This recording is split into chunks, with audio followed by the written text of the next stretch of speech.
Before we get back to the episode, if you're listening on Spotify, please take a moment to tap 5 stars. It's one of the easiest ways to support Forensic Tales and helps the show reach new listeners. Thank you so much for being here.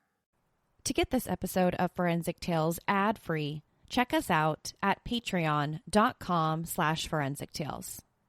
This episode of Forensic Tales is brought to you by Carpe.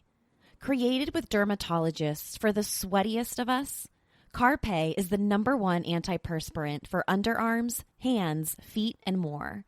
And with a 100% money-back guarantee and free shipping, what's not to love?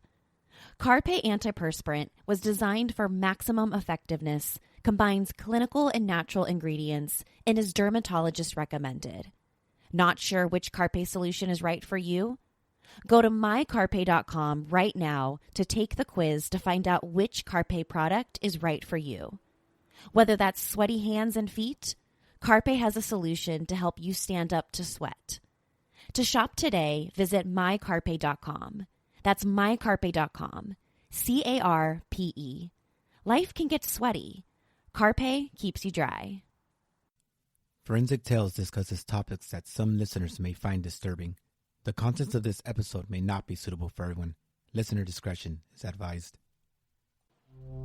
On July 17th, 2005, 19-year-old private first class LaVena Johnson called home. She eagerly told her parents she would soon be arriving, just in time for Christmas. The storybook ending for all military members. The young private did arrive in a coffin. Not all stories have happy endings. This is Forensic Tales, episode number 100, the LaVena Johnson story.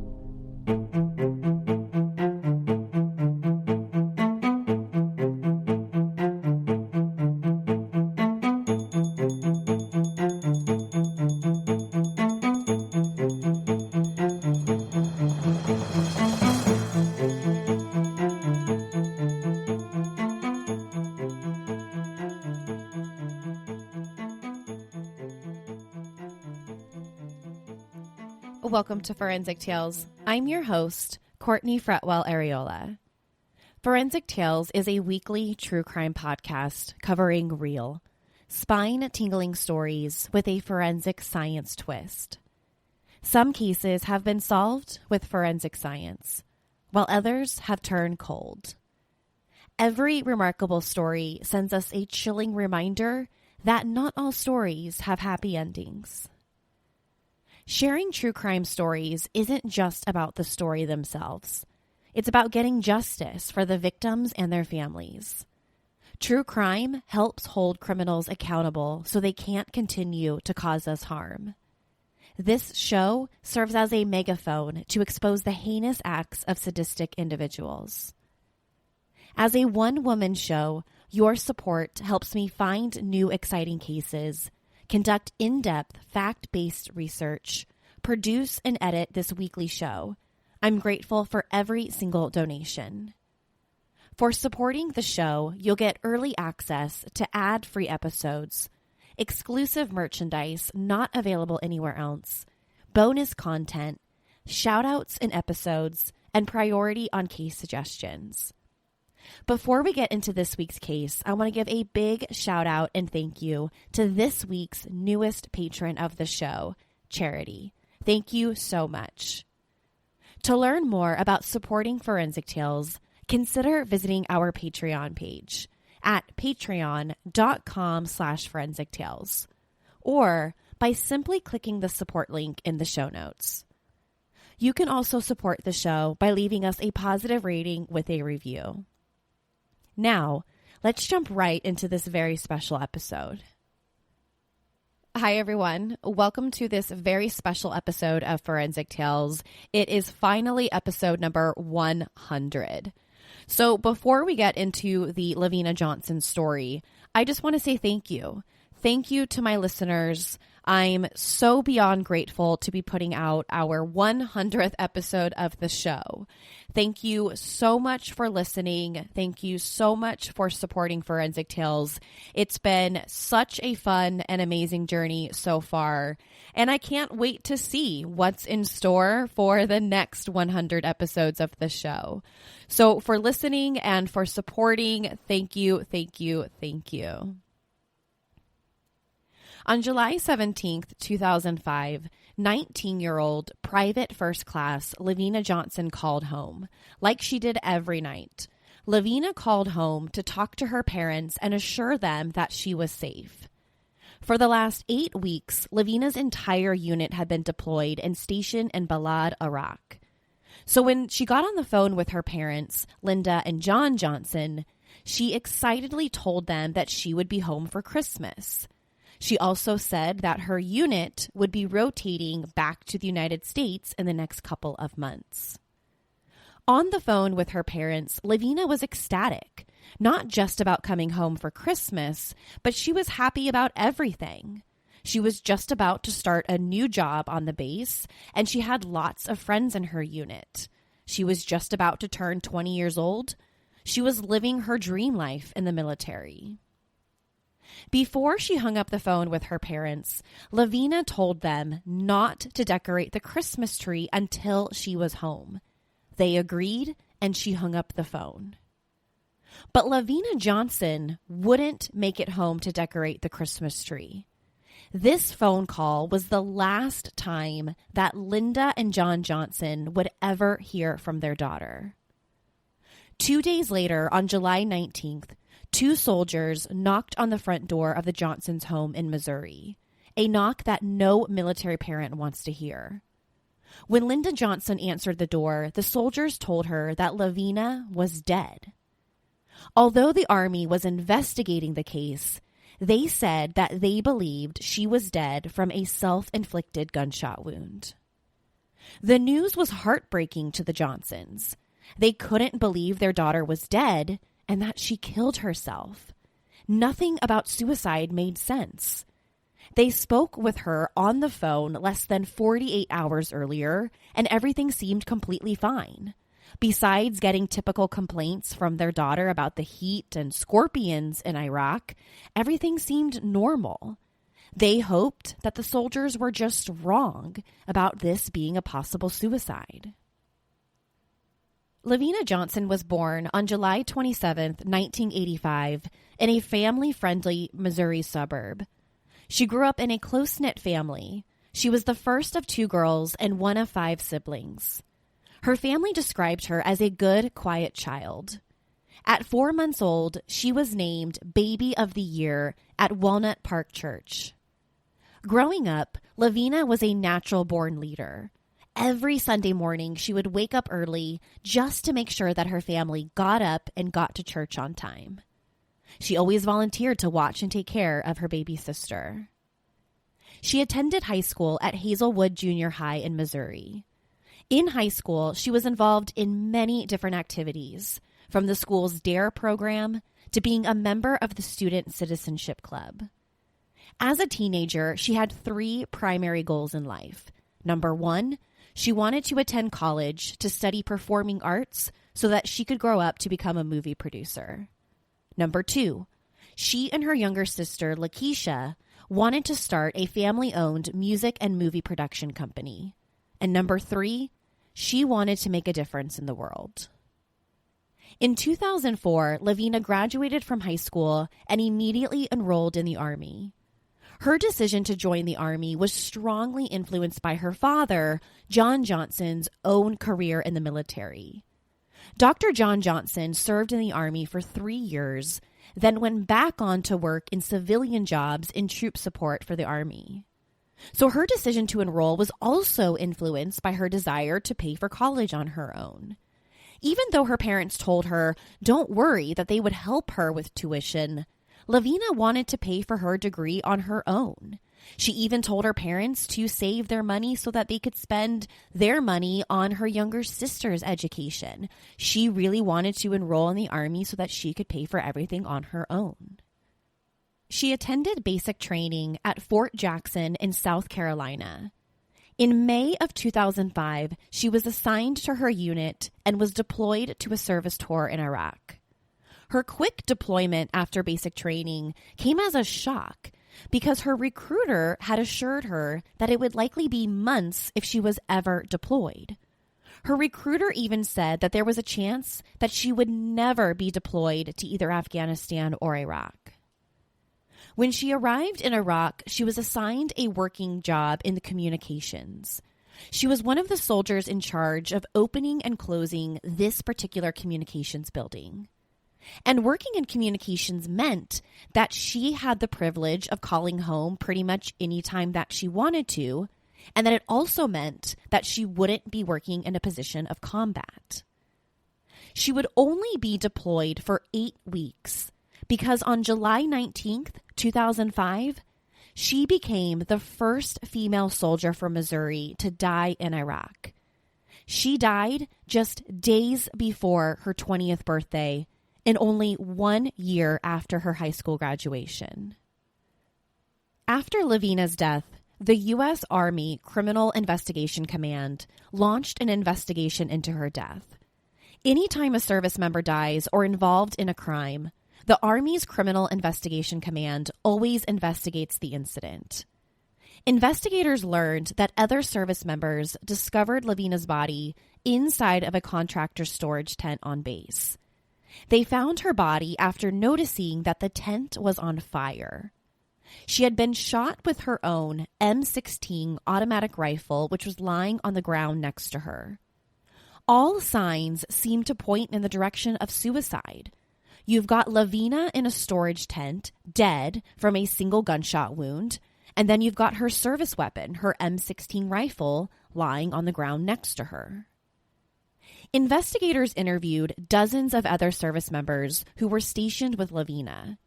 Many of the soldiers reported to Army investigators that LaVena seemed depressed and seemed anxious in the days leading up to her death. They said she didn't seem like herself. Several soldiers told investigators that she had been speaking about killing herself on more than one occasion. And according to them, she didn't just tell one person that she was considering suicide. She told a handful of people. Although these soldiers came forward and told investigators that LaVena was depressed and suicidal before her death, not one person reported this to anyone in positions of authority anytime before this happened. All of this information is coming out about LaVena after she died and after she apparently killed herself. If LaVena expressed being suicidal or depressed, why didn't anyone think to take that M16 high-powered automatic rifle away from her? When Army investigators asked these eyewitnesses why LaVena may have been depressed and suicidal, they said it was because of a recent breakup. LaVena had reportedly broken up with her boyfriend at the time, and that the breakup was likely what drove her to take her own life that day. After a prompt and quick investigation, the U.S. Army's Criminal Investigation Command concluded that LaVena had shot herself in the mouth with her own M16 rifle and that her death was a suicide. They told the Johnson family that she was upset because she had broken up with her boyfriend of 2 months in an email.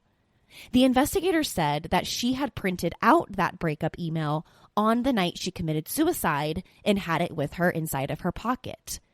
After printing the email, she went to go buy some M&Ms and a 6-pack of soda at a military store with a male friend of hers.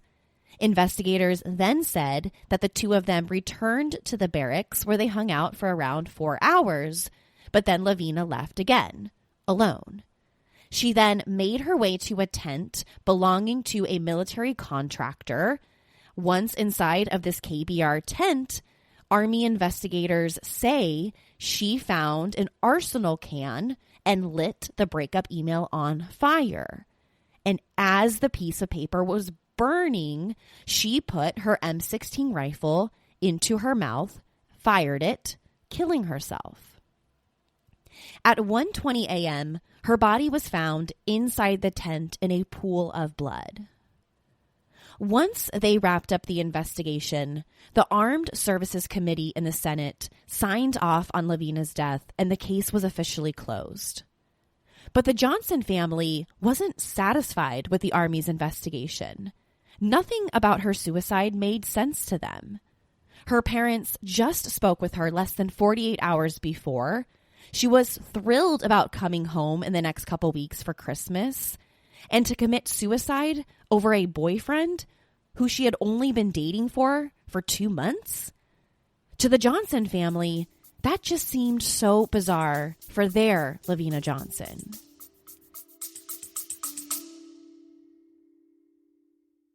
Hi, this is Ross, the host of Smells Like Humans, a show about interesting and quirky human behavior.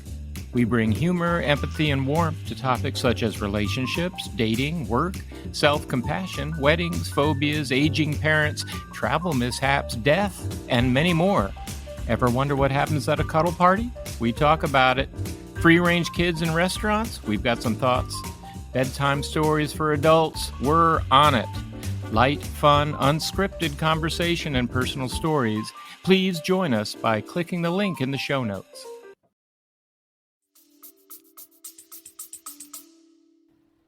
Immediately after the Army declared LaVena's death a suicide, the Johnson family asked officials if a rape kit and autopsy had been conducted.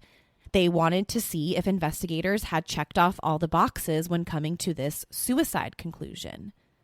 But again, the family was told no. They said that a rape kit didn't need to be done because there was no evidence or reason to suggest that she had been sexually assaulted. And when the family asked for a copy of the official autopsy, military officials once again said no, they weren't going to release it to the family. After the case was closed and her death was ruled a suicide, LaVena's body was flown back to family in Missouri. Now, if the Johnsons weren't suspicious about their daughter's alleged suicide before, they sure were by the time they received her body. Before receiving the body, Army officials recommended to the Johnson family that they should have a closed casket funeral. But the Johnson family disagreed. They wanted to give their daughter a proper funeral and proper burial, which should include an open casket so that family and friends can come say their goodbyes right to LaVena's body. But when they opened the coffin after receiving it from military officials, they discovered several discrepancies in the Army story. The family's first observation was the condition of LaVena's body, particularly her face, wasn't terrible. Now, for someone who had allegedly shot themselves in the mouth with a high-powered M16 automatic rifle, you wouldn't think that there would be much left of her face. But that wasn't the case. Yes, she was injured, and we'll talk about what those injuries looked like, but overall, her condition wasn't that bad. Now, the first injury, so let's talk about it. The first injury the Johnsons noticed was that it looked like her nose was broken.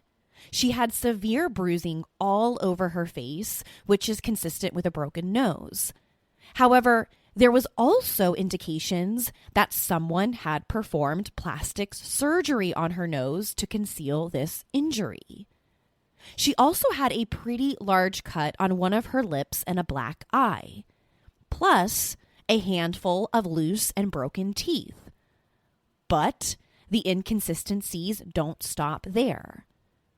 The only gunshot wound found on LaVena was to the left side of her head, not inside of her mouth, like the Army investigators had said. What was also strange about the gunshot wound was how small it was. Remember, LaVena supposedly shot herself in the mouth with her M16 rifle. Now, if you aren't a gun person, which I am not, M16s are big guns. These are big, big rifles. We're not talking about a pistol or some small sort of handgun. This rifle is a large military weapon. And large rifles, well, large rifles leave behind big gunshot wounds. But the injury to the left side of LaVena's head was small. The hole didn't look like it came from a rifle. Instead, it looked like it came from a smaller weapon, like a handgun or a pistol. Then there were LaVena's hands. So get ready for this one. Military white gloves had been glued onto her hands. Yes, glued. Now, the issue isn't that she had these white gloves on her hands. Typically, when the Army returned bodies home to the family, and they still do, they dress them in their military uniform, a uniform that typically includes white gloves. So the issue isn't that she was wearing these white gloves. It was that they were glued to both of her hands. And when the funeral home removed the gloves, they found evidence that someone had burned her hands with acid or some sort of other corrosive chemical. The burns appeared to be more severe on her dominant hand, her right hand, the hand that she would have used to pull the trigger. Now, if these discoveries on LaVena's body aren't horrific enough, it gets worse. A lot worse. This episode of Forensic Tales is sponsored by How to See a Man About a Dog. How to See a Man About a Dog by Samuel Knox combines darkly comic short stories, powerful poems, and pulp fiction prose to create a heartbreaking and hilarious journey that readers will not soon forget. Written over 11 years, this work is an emotional tour de force that searches for light in the darkest corners of modern life. Read How to See a Man About a Dog, Collected Writings by Samuel Knox for a surreal, horrifying, and ultimately illuminating experience. The ebook is available right now on Kindle and Kindle Unlimited. You can also snag a print on Amazon, the Book Depository, and more. How to See a Man About a Dog by Samuel Knox. Get your dose of surreal prose and poetry with this dark comedy collection. This episode of Forensic Tales is sponsored by Elfster. Elfster is the #1 Secret Santa app in the world. With Elfster, you can create a free gift exchange to make gift giving easier. Just set the date and budget, and Elfster takes care of the rest. They even draw the names for you. Add gifts to your wish list from all the brands you love, including Amazon, Etsy, Fanatics, Nordstrom, Sephora, and Zappos. I love Elfster because it brings family and friends together no matter where they are. To create your free gift exchange today, go to elfster.com or download the Elfster app. That's elfster.com. With Elfster, everyone gets a gift they really want. Besides the broken nose, cut lip, black eye, and burns to LaVena's hands, there was also chemical burns found on her inner thighs and genital area. Now, this evidence not only suggests that LaVena probably didn't kill herself, but she could have been a victim of sexual assault and murder. To the Johnson family, the chemical burns prove a cover-up. Whoever sexually assaulted her ultimately killed her and then attempted to cover up DNA and other valuable forensic evidence. After learning about the injuries and chemical burns to LaVena's body, the Johnson family once again went to the military officials demanding to see a copy of the original autopsy. They wanted to figure out how the Army could say that this was a suicide when so many injuries to her body were inconsistent with such a finding. And then they wanted answers to the obvious question, why were parts of her body chemically burned if she committed suicide? The Army once again refused the family's request to read the autopsy. They refused to release any information about their investigation. But this refusal didn't stop the family. The Johnson family eventually filed a request for information under the Freedom of Information Act. This federal act allows for full or partial disclosure of previously undisclosed information and documents that are currently controlled by the U.S. government. Before this point, the Army was withholding LaVena's autopsy report, and because the military was the one who performed her autopsy, this report was controlled by the U.S. government. It was a U.S. official document. So the Johnson family used this Freedom of Information Act to basically compel or force the Army to release their autopsy findings. And besides the autopsy report, the Army was also required to turn over photographs to the family. The initial autopsy performed by the military supports the cause of death as reported by the Army themselves. In the report, they noted that LaVena sustained a busted lip, broken teeth, scratch marks on her neck, but no other serious injuries. One of the Johnsons' arguments was that the bullet wound on LaVena's head looked far too small to be from an M16 rifle, and that it was on the left side of her head, and LaVena was right-handed. But in the military's autopsy report, they said that the bullet wound the Johnsons are referring to is an exit wound from an M16. In many cases, a bullet's exit wound will be much smaller than the entrance. However, since then, two ballistics experts, Donald Marion and Cyril Wetch, who are experts in the field who have studied LaVena's case, they both believe that the size of the wound is far more consistent with a 9mm pistol or some other smaller handgun, and that both of these experts believe that the size of the wound is not consistent with an M16. Now, the military's autopsy report made no mention of finding the bullet that someone used to kill LaVena. In fact, to this very day, the bullet that killed her has never been recovered. The military's stance is that the bullet likely went through an open tent flap window, and that's why the bullet has never been found. However, if you ask the Johnson family, this information is just another sign pointing towards a military cover-up.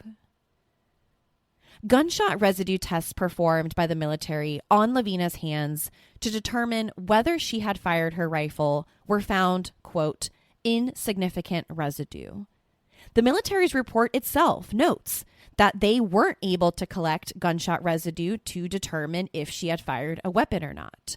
And surely if she had fired that rifle, there would have been some significant traces of GSR on either one of her hands.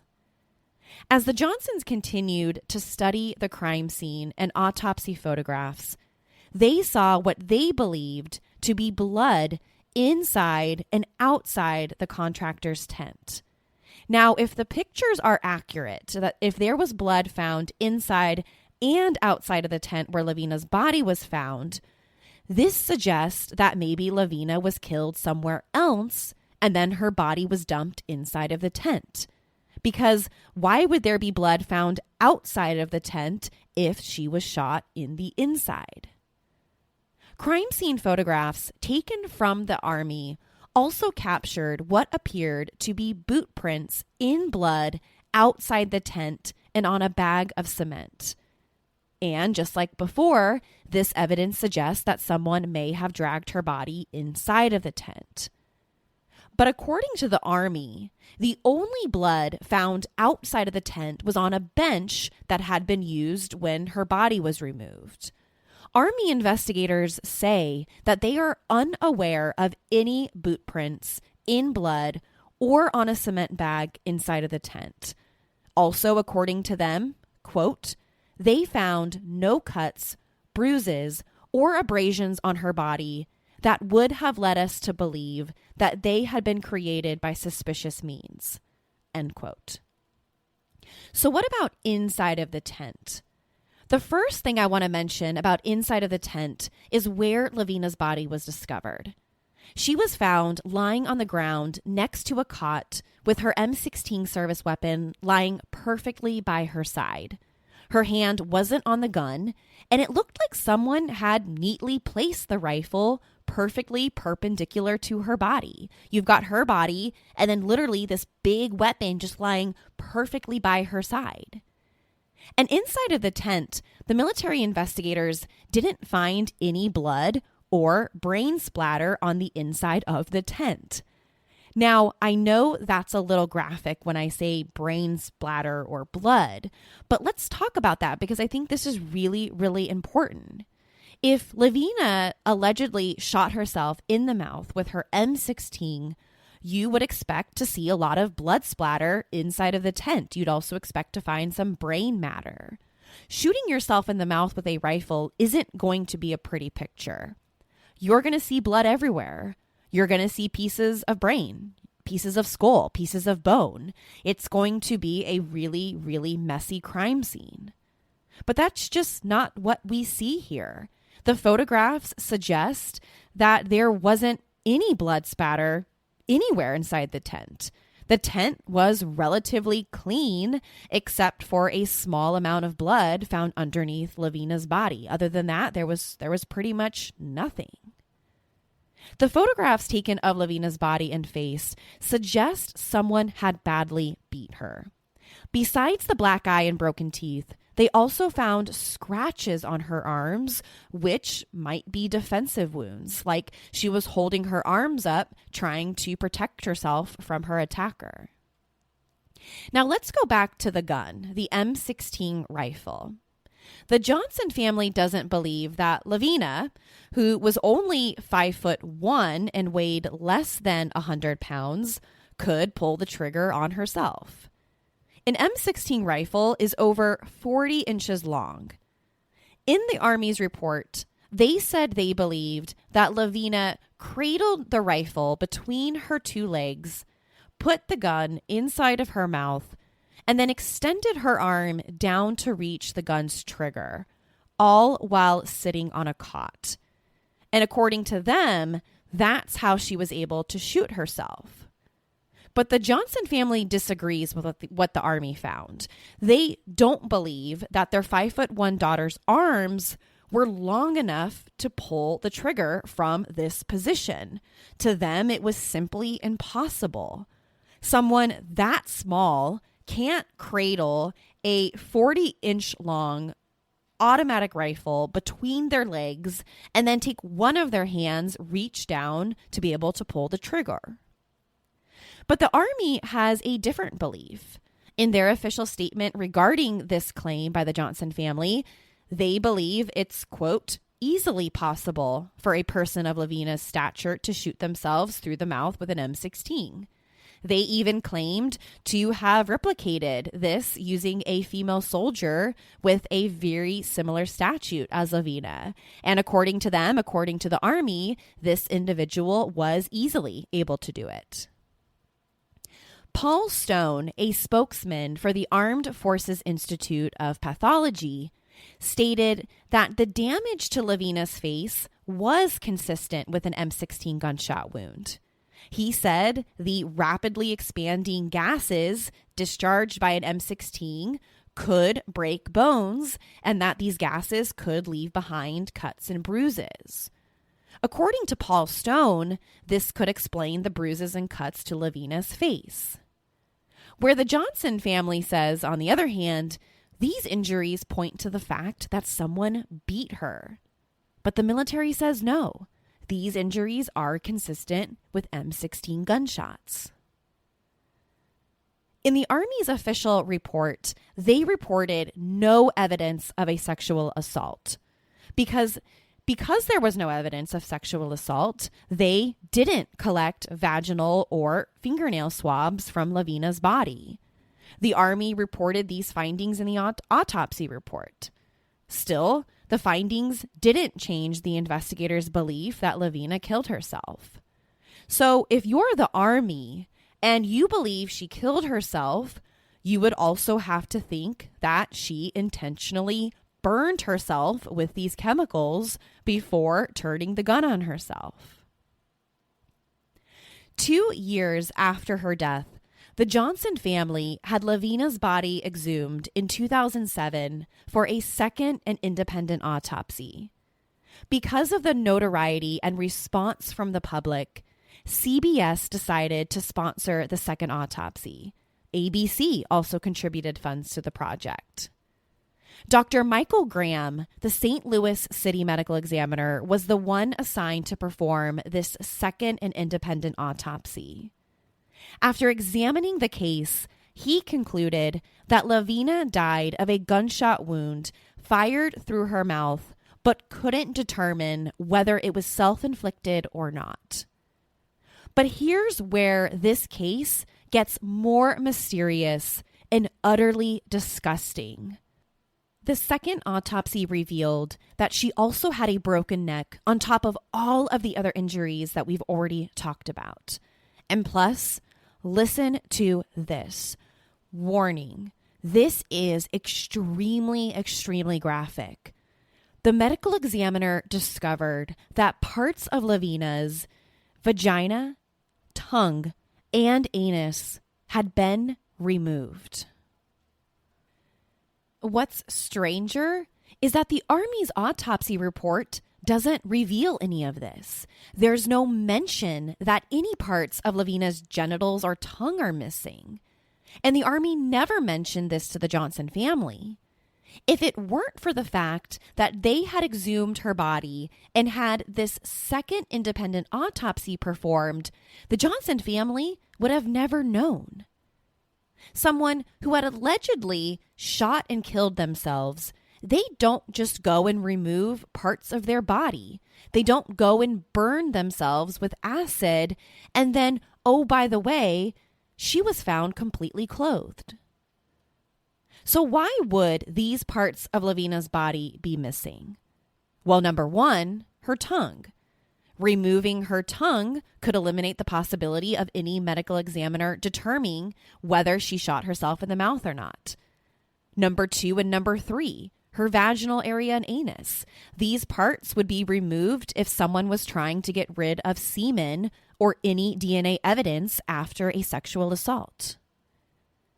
This second autopsy revealed that a doctor performed plastic surgery on LaVena's face to conceal a broken nose. But again, the Army did not mention this in the original autopsy. They also did not inform the Johnson family that someone had performed plastic surgery. The second autopsy also confirmed that LaVena had third-degree burns to her hands. The reason the Army glued her white gloves to the hands was likely someone trying to cover up any DNA or valuable forensic evidence that would have otherwise been recovered from LaVena's hands.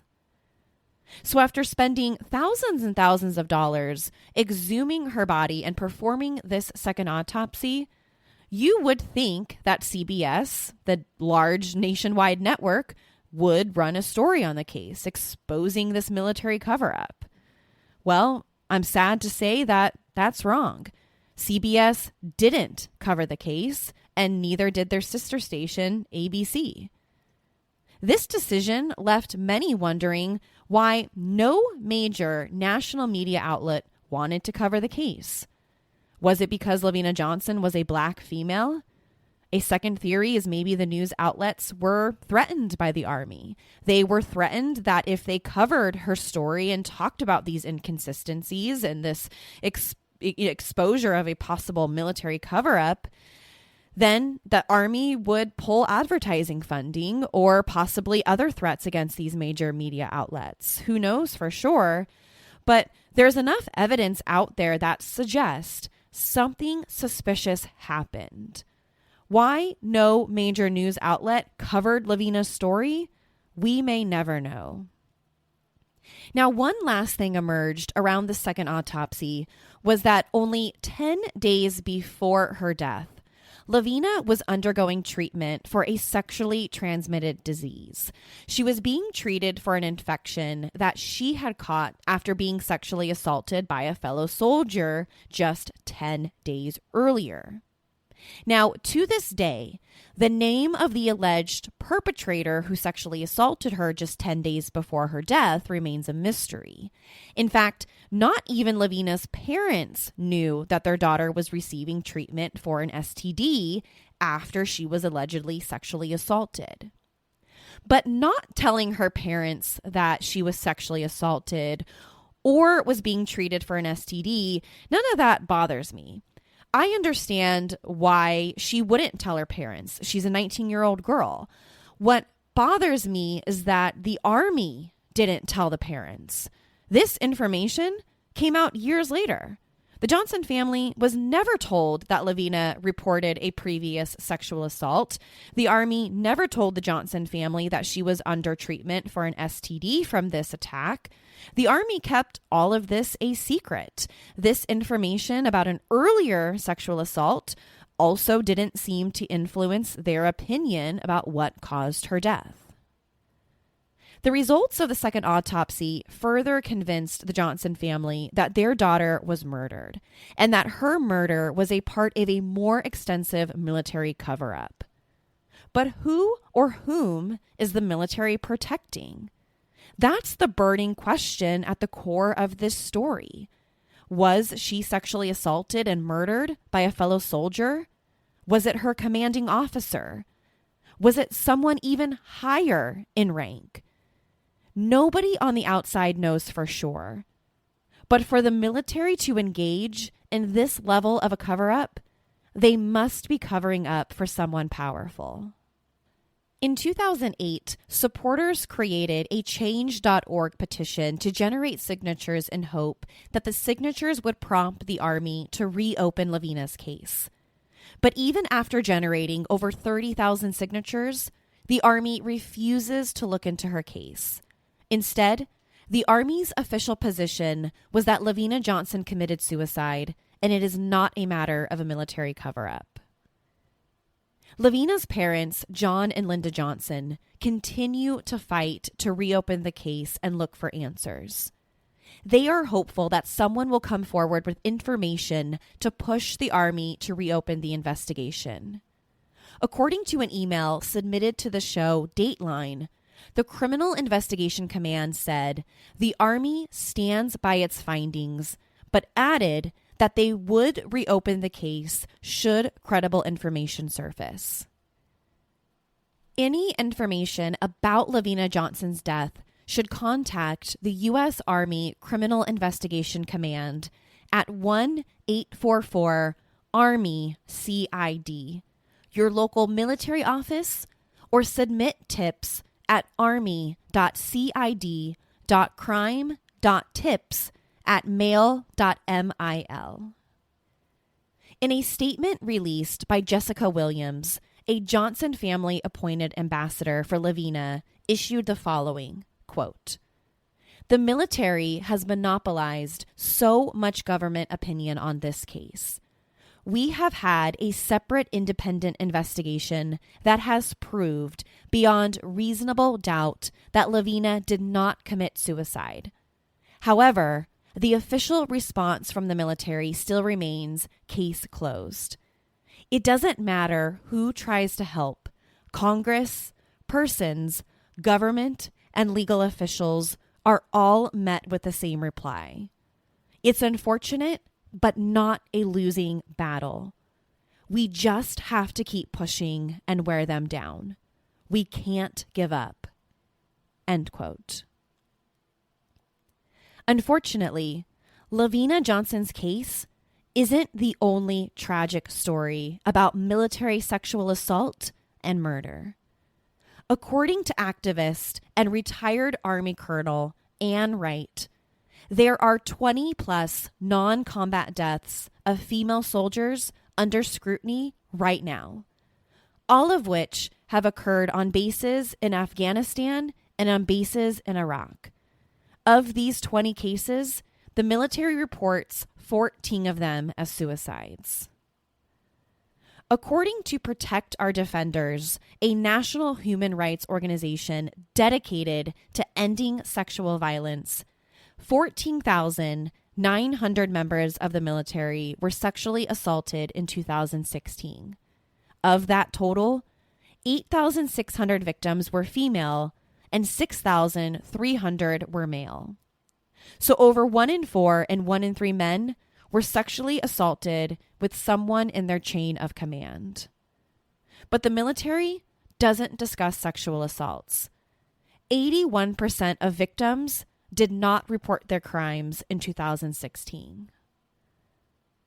Even when all forensic evidence points to murder, LaVena Johnson's case is still closed as a suicide. How many more need to suffer? How many more need to die before the military takes action? I'm grateful for our brothers and sisters that serve. The least we can do is provide a safe and trusting environment. Together, we can bring this topic to the light, out of the shadows, and hopefully, one day, out of our military. To share your thoughts on the LaVena Johnson story, be sure to follow the show on Instagram and Facebook. Do you think her death was a military cover-up? Or do you agree with the military that LaVena committed suicide? To find out what I think about the case, sign up to become a patron at patreon.com/forensictales. After each episode, I release a bonus episode where I share my personal thoughts and opinions about the case. This is where I get the opportunity to say what I really think happened. To check out photos from the case, be sure to head to our website, forensictales.com. This is where I'll post crime scene photos from the case. Don't forget to subscribe to Forensic Tales so you don't miss an episode. We release a new episode every Monday. If you love the show, consider leaving us a positive review or tell friends and family about us. You can also help support the show through Patreon. Thank you so much for joining me this week. Please join me next week. We'll have a brand new case and a brand new story to talk about. Until then, remember, not all stories have happy endings. Forensic Tales is a Rockefeller audio production. The show is written and produced by me, Courtney Fretwell Areola. For a small monthly contribution, you can help create new compelling cases for the show, help fund research, and assist with production and editing costs. In addition, for supporting the show, you'll become one of the first to listen to new ad-free episodes and snag exclusive show merchandise not available anywhere else. To learn more about how you can support the show, head over to our Patreon page at patreon.com/forensictales or simply click the support link in the show notes. You can also support the show by leaving us a positive review or spreading the good word about us. A true crime friend of yours is a true crime friend of ours. Forensic Tales is a podcast made possible by our Patreon producers, Tony A., Nicole L., William R., David B., Sammy, Paula G., Selena C., Nicole G., and Christine B. If you'd like to become a producer of the show, head over to our Patreon page or send me an email at courtney@forensictales.com to find out how you can become involved. For a complete list of sources used in this episode, please visit forensictales.com. Thank you so much for listening. Your support means the world to me. I'll see you next week. Until then, remember, not all stories have happy endings.